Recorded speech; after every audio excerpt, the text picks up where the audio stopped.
माँ, पीने का पानी बहुत गर्म है, मुझे ठंडा पानी पीना है। आपको पता है, मेरी सहेली शालू के पापा कल नया फ्रिज लाए हैं। आज जब मैं उसके घर गई थी, मैंने वहाँ पर इतना ठंडा पानी पिया था कि आपको बता नहीं सकती। पिंकी बेटा, तुझे तो पता है अभी तेरे पापा और मैं इतना नहीं कमाते कि हम इतना महंगा फ्रिज खरीद सके। हाँ, तुझे ठंडा पानी पीना है ना? आज मैं काम से आते हुए मालकिन से बर्फ लेती आऊंगी, फिर बर्फ का पानी ठंडा करके पी लेना। मैंने रोटी बना कर रख दी है, तो खा लेना। माँ, लाइट चली गई, मुझे बहुत गर्मी लग रही है। क्या मैं भी आपके साथ काम पर चलूं?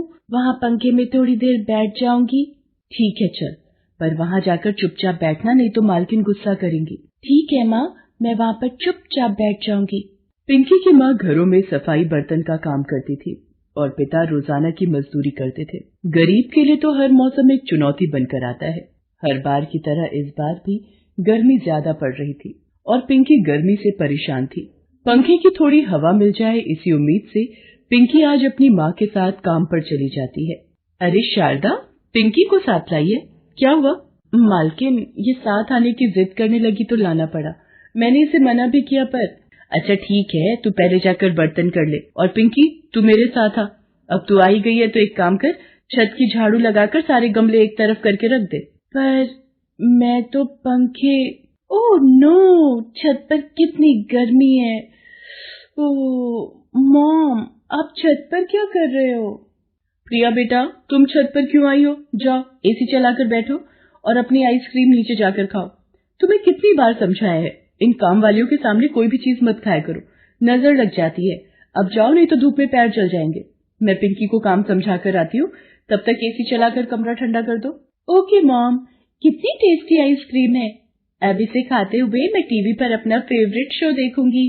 अरे बाप रे, धूप से तो शरीर मानो जल जाएगा। पिंकी सुन, तू अच्छे से झाड़ू लगाकर ही नीचे आना, मैं जा रही हूँ, धूप में और खड़ा नहीं हुआ जा। पिंकी की आंखों में आंसू आ जाते हैं। वो बेचारी तो पंखे की हवा खाने आई थी, पर मालकिन ने उसे काम पर लगा दिया। पिंकी तब से धूप और गर्मी में छत पर झाड़ू लगाने लगी। तभी शारदा आ जाती है। पिंकी, ला बेटा, झाड़ू मुझे दे, मैं लगा दूंगी, तू छांव में जाकर बैठ जा। माँ, मैं नीचे जाकर पंखे में बैठ जाऊं? यहाँ बहुत धूप और गर्मी है। ठीक है बेटा, मैं आंगन का पोछा लगाकर पंखा चलाकर आई हूँ, तू थोड़ी देर बैठ जा, तब तक आंगन भी सूख जाएगा, मैं आकर पंखा बंद कर दूंगी। पिंकी नीचे जाकर आंगन में बैठ जाती है। तभी मालकिन फ्रिज में से आम निकालते हुए बोली, पिंकी इधर तो आ जरा। लगता है मालकिन मुझे आम खाने को पूछ रही है, कब से मैंने आम नहीं खाया। जी मालकिन, आपने बुलाया? ये पंखा फालतू का चला रखा है, बंद करो इसे। शारदा, तुमसे कितनी बार कहा है, आजकल गर्मियों में आंगन बिना पंखे के ही सूख जाता है, फालतू में इतनी देर तक पंखा चलता रहता है। पता है बिजली का कितना मोटा बिल आया है हमारा। अब तुम लोगों को तो इस बात से कोई मतलब होता नहीं है, हमें तो सोचना पड़ता है ना। मॉम, मैंगो शेक बनाकर जल्दी आओ, मैंने एसी चला रखा है, रूम बिल्कुल शिमला जैसा ठंडा हो रहा है। आपने एसी कंबल कहाँ रखा है? मुझे ठंड लग रही है। मैंने अलमारी में रख दिया था, ले लो। अच्छा मालकिन, काम हो गया, मैं चलती हूँ। शारदा पिंकी के साथ घर वापस जाने लगती है। रास्ते में पिंकी का मन उदास था। शारदा को ये बात समझ में आ रही थी। पिंकी बेटा चल, मैं तुझे बर्फ का गोला खरीद देती हूँ। पता है गर्मी में बर्फ का काला खट्टा गोला खाने में जो मजा है ना, वो अलग ही है। हाँ माँ, मुझे बर्फ का गोला खाना है। भैया, चटपटा मसाला भी ऊपर डाल देना, तुम भी खाओ ना माँ। हाँ हाँ, खाती हूँ। भैया एक और बना दो। मेरी बच्ची के चेहरे पर खुशी आ गई, वरना ये तो मालकिन के घर बिल्कुल उदास हो गई थी। अगले दिन शारदा काम पर पहुंचती है। आंगन का पंखा चलाने की जरूरत नहीं है, ऐसे ही सूख जाएगा। ठीक है मालकिन, मैं चलती हूँ। अभी मना न करती तो इसका क्या था, पंखा खुला छोड़कर भाग जाती। अब आराम से कुंडी लगाकर कुछ देर एसी में बैठूंगी। हे राम, मैं मर गई, कोई बचाओ। अरे ये तो मालकिन के चीखने की आवाज है। क्या हुआ मालकिन? हे भगवान, मालकिन तो बेहोश हो गई हैं। अब क्या करूं? मेरे पास तो मालिक का फोन नंबर भी नहीं है। हाँ, रिक्शा बुलाकर इन्हें डॉक्टर के पास ले जाती हूँ। शारदा रिक्शे वाले की मदद से मालकिन को बराबर वाले डॉक्टर के पास ले जाती है। घबराने की कोई बात नहीं है, अचानक गिरने की वजह से ये अपने आप को संभाल नहीं पाई, इसलिए बेहोश हो गई। पता नहीं, अचानक पानी पर पैर फिसला और मैं गिर गई। शारदा, तुम मुझे यहाँ लेकर आई हो, पर तुम तो चली गई थी। नहीं मालकिन, वो मैं सीढ़ियों का पोछा लगाना भूल गई थी, तो वही लगाती हुई सीढ़ियों से नीचे तक जा रही थी। अचानक आपकी आवाज सुनकर मैं ऊपर भाग आई। ये कुछ दवाई मैंने लिख दी है, आप ये ले लेना। शारदा मालकिन को घर ले आती है। गलती मेरी ही थी, मैंने ही तुम्हें पंखा चलाने के लिए मना किया था। मालकिन, ये मैं नींबू चीनी की शिकंजी बनाकर लाई हूँ, आप ये पी लो, इससे आपको आराम मिलेगा। शारदा, तुम भी तो पसीने से भीग रही हो, थोड़ी शिकंजी तुम भी पी लो। कब से मेरे चक्कर में इधर उधर घूम रही हो। मैं इस बेचारी को कितना डांट देती हूँ, पर इसने पल भर भी नहीं लगाया मुझे डॉक्टर के पास ले जाने के लिए। मुझे अपनी गलती को सुधारना होगा। शारदा घर चली जाती है, पर उसकी मालकिन के मन में कुछ और ही चल रहा होता है।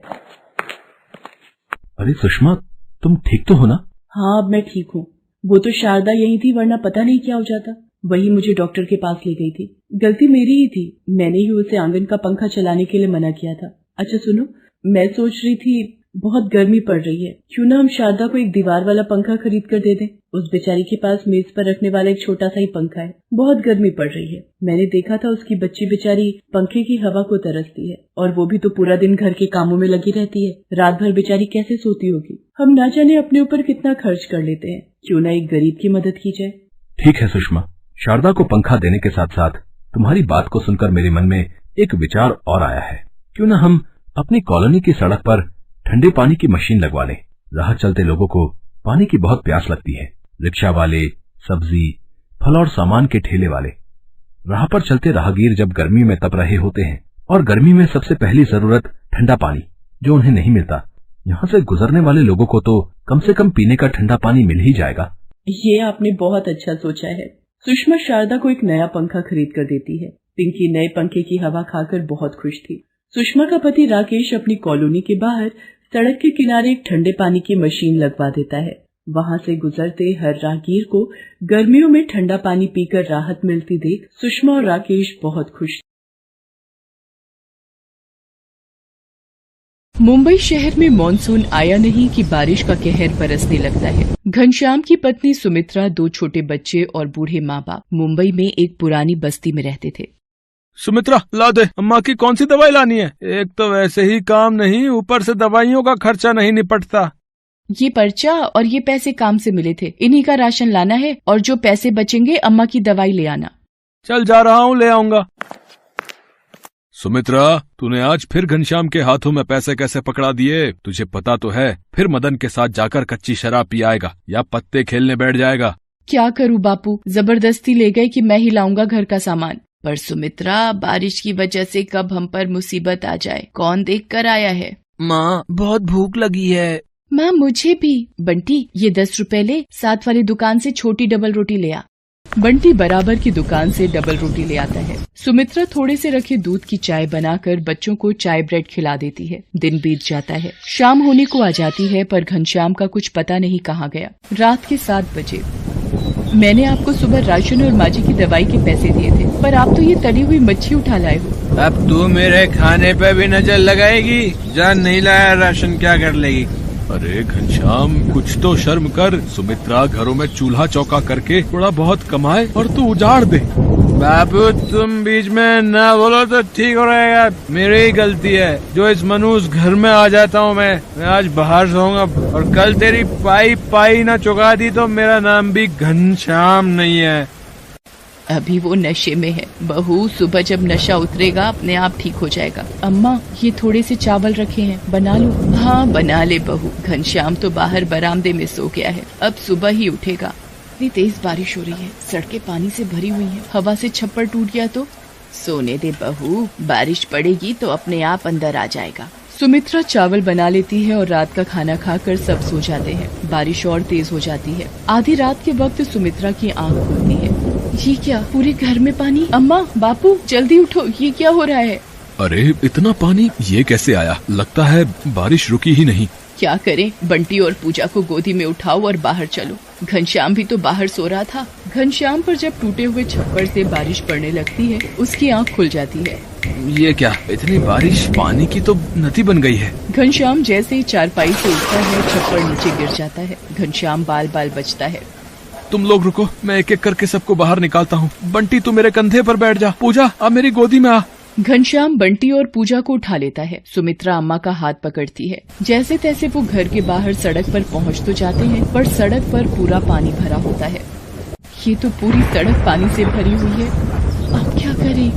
लोग बारिश के पानी में डूब रहे होते हैं। कहीं बच्चे रो रहे थे, कहीं कोई बिछड़ गया। घनश्याम को याद आता है कि मदन के पास अपनी नाव है। सुमित्रा, तुम माँ बापू और बच्चों का ध्यान रखना, मैं अभी आया।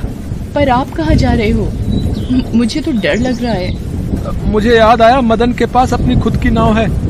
अगर माँ बापू को उसमें बिठाकर किसी सुरक्षित जगह पर भेज दें, तो हम तो जैसे तैसे चले ही जाएंगे। घनश्याम तैरता हुआ मदन के घर पहुंचता है। अरे, लगता है मदन नाव में जाने की तैयारी कर रहा है। मदन, माँ बापू को भी अपनी नाव में बिठा ले। मैं सुमित्रा और बच्चों को लेकर तेरे पास पहुँचता हूँ। घनश्याम यार, वो सुरेखा और बच्चे कुछ जरूरी सामान भी नाव में रख चुके हैं। अब तो नाव में बिल्कुल भी जगह नहीं है। माफ करना। अच्छा, पानी का बहाव तेज हो रहा है, अब मैं चलता हूँ। मदन घनश्याम को साफ मना करके अपनी बीवी बच्चों के साथ नाव पर निकल जाता है। घनश्याम वापस आ जाता है। देखा तूने, यारी दोस्ती पालने का नतीजा। आज मुंह पर दगा दे गया वो तुझे बिगाड़ने वाला। अब तो घनश्याम और भी घबरा गया कि कैसे अपने परिवार को बचाए। कोशिश करके एक दूसरे का हाथ पकड़कर वो थोड़ा आगे बढ़ते हैं। सड़क की दूसरी तरफ जाने वाला पुल भी टूटकर रास्ते में गिरा हुआ होता है। अब क्या करें? कैसे उस पार जाएंगे? घबराओ नहीं, एक दूसरे का बस हाथ पकड़े रहो। चलते चलते वो देखते हैं एक रस्सी के सहारे लोगों को सड़क के उस पार ले जाया जा रहा है। इस रस्सी की सहायता से धीरे धीरे आगे बढ़ते रहिए। हाँ जी माता जी, लाओ हाथ दो ध्यान से। रेस्क्यू टीम धीरे धीरे रस्सी की सहायता से सबको सड़क के दूसरे किनारे पहुंचाती है।